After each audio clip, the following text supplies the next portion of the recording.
خبر عاجل: السلطات التونسية تقرر منع كل الطائرات الإماراتية من دخول المطارات التونسية.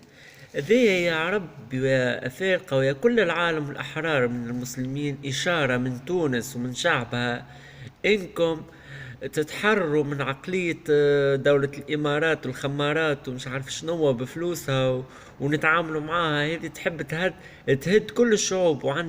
وعندي لكم حاجة معناتها لازم انكم تعرفوها، هو انه ايقاف التطبيع مع الدول العربية من بينها الامارات والسعودية واجب على كل دولة مسلمة باش تقف التطبيع مع اسرائيل، خاطر هم الاخطر.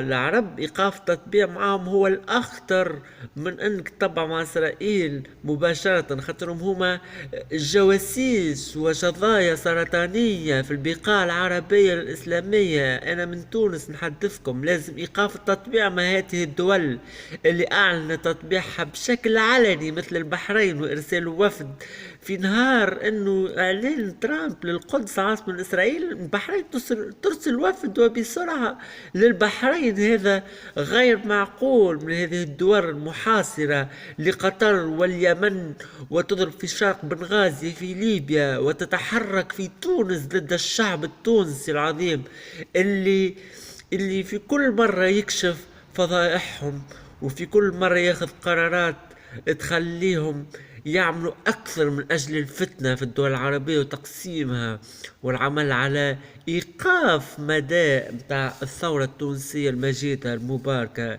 اللي حبها كل إنسان عربي مسلم في هذه البقاع. وشكرا.